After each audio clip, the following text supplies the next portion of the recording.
Okay, peeps, welcome back. So today we're going to be going over the Grayscale trusts and potential dip buying opportunity zones. So with that being said, let's get it.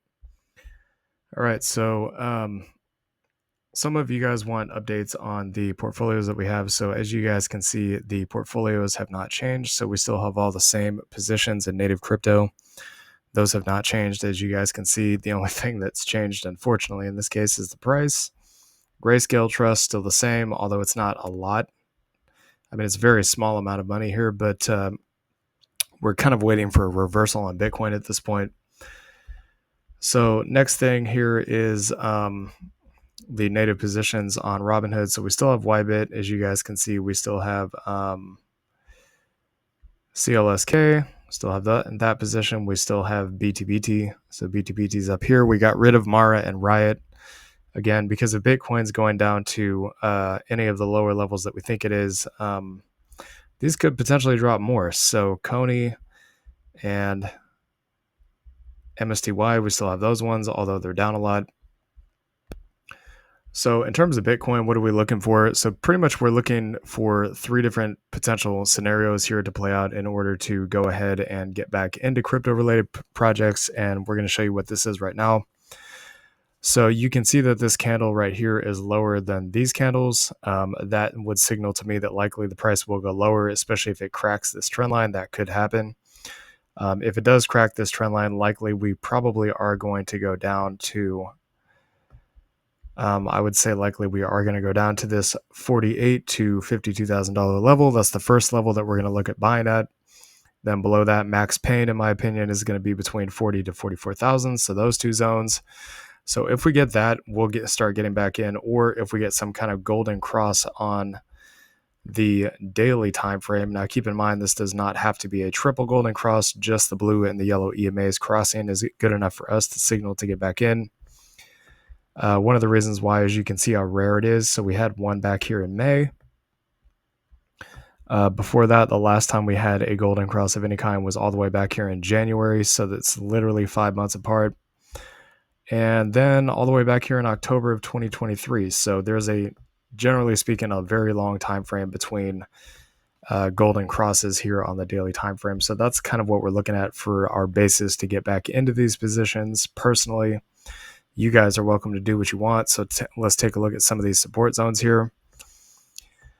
So in terms of LTCN, I would say this trend line is going to be your first support. So somewhere between 17 to about I would say about 1750 or so, somewhere between 17 to 1750. Maybe if you want to give a broader range, maybe about 17 to 18.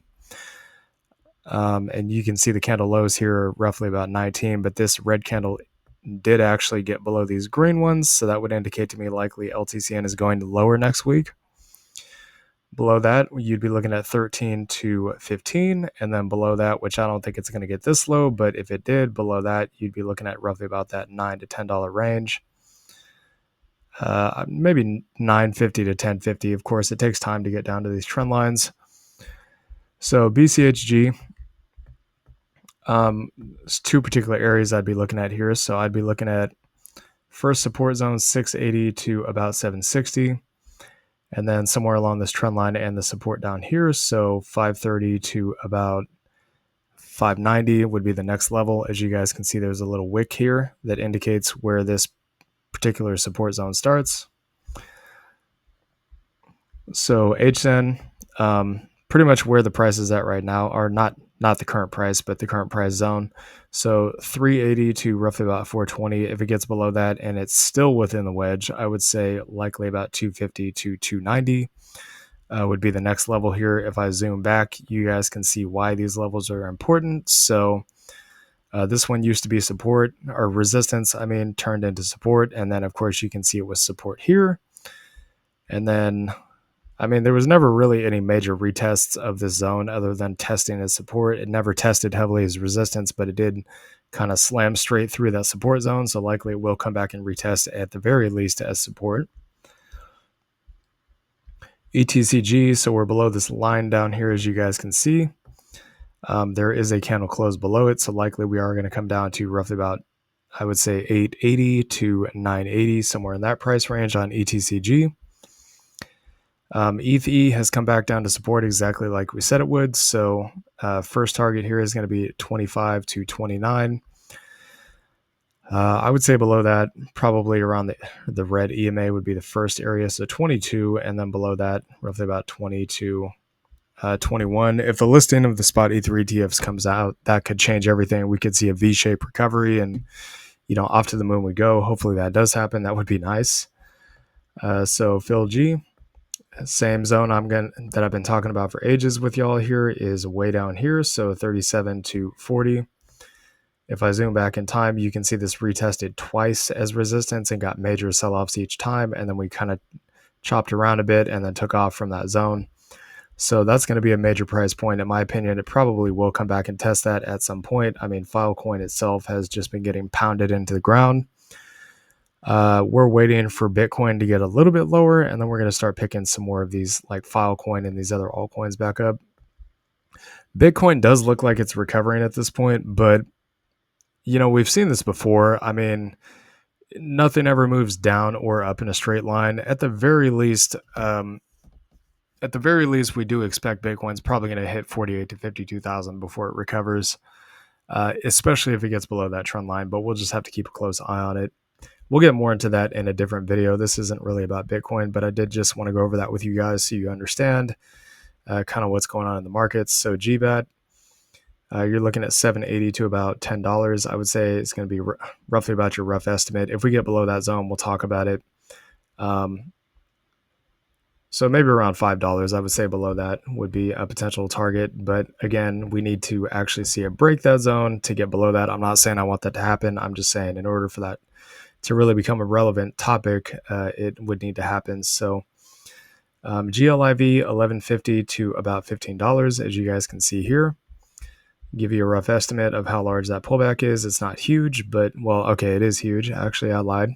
So roughly about 54%. If I was really serious about getting in now, I would just DCA in like a consistent amount every day. That's just me personally. I'd do like $100 a day or something like that, with no expectations here. Basically, it just like, like, okay, if it comes down to the support, I'll just DCA 100 days or $100 a day. And then as soon as it goes back into profit, I'll just stop buying in. You guys kind of know how that strategy works for us. So G-Link, once again, 65 to 85 on the support there. We've been talking about this area forever. So you can see it was previous resistance here quite a few times on these wicks. Even this candle here, this shooting star candle before it took off. Likely it is going to retest as support in my opinion. GSOL, shockingly, this one was up on the week, whereas everything else was down. I'm kind of surprised about that, but maybe it has something to do with the Solana ETF. I don't know how likely it is that a Solana spot ETF is approved. I mean, they haven't even listed the spot Ether. They haven't even done listings for the spot Ether ETFs yet. So until they do that, there's probably not going to be any talk about anything else, if anything at all. So the risk here is just too high in my opinion. So about a 60% drop. It could go up, sure. But if I was going to buy into GSOL, I would have wanted to be buying down here when it was already at this level last year and early this year. I wouldn't want to be buying up here. So that's just me, of course. 169 to 203 is going to be about that support. GXLM, so we are cracking this lower trend line here, as you guys can see. So likely it is going to come down at some point and test this line that we have down here, which is major support. That's about $25. Mana, this one is maybe looking like it wants to actually go below the support zone. So you can see this candle close is lower than this one. That's a signal to me that this may be an early bear move signal, meaning that likely we'll go below the support and hit this line. But of course, time will tell, right? So current support 1765 to about 2030. If we get below that, it's going to be about $10.50. So assuming that move does happen on Mana, it's going to be about a 40% drop. And again, if Bitcoin goes down to anywhere between 40 to 52,000, that I would say that's absolutely possible that could happen. Zcash, as you guys can see here on Zcash, we're kind of trying to hold into this resistance, but it is resistance, it's not support, because again, we did get a candle close below it. So it turned into a flip zone, plus we are below the EMAs and the trend line. This line down here is what I'd be looking at, the tops of these candles for potential support. So that's roughly about $3.15 per share. Again, just to go from where it currently is down to that line is still a substantial move. So you're talking about a 29% drop. So anyways, this is the Grayscale trusts. Again, we're looking for those signals on Bitcoin, a daily time frame golden cross on the EMAs, or for the weekly time frame to hit either 48 to 52,000 or somewhere between 40 to 44,000 is what we're looking at. I would say the line in the sand on Bitcoin, just looking at this one more time, we'll go over this more in depth in a separate video, but the line in the sand for Bitcoin, in my opinion, to go into a full-fledged bear market would have to be if it gets below this white line right here, okay? If we get below this white line, which started right around the bear market bottom, bear market lows, I would think that would likely be the end of the bull run. Again, you can see why 40K is our target. If it hits 40K, let's say sometime in September, that would line up perfectly with this support here, which converges with the trend line, which makes it a stronger level of support. But again, if we get below this second white trend line, that is obviously very bearish, and we don't want to see that. I do not think that's going to happen, and I think likely Bitcoin will go to new all-time highs. Altcoins will pop off to the moon sometime between roughly about November of this year to, I would say, Q1, Q2 of next year. So anyways, hope you all enjoyed this content. Please like, comment, and subscribe, and we'll see y'all later. Peace.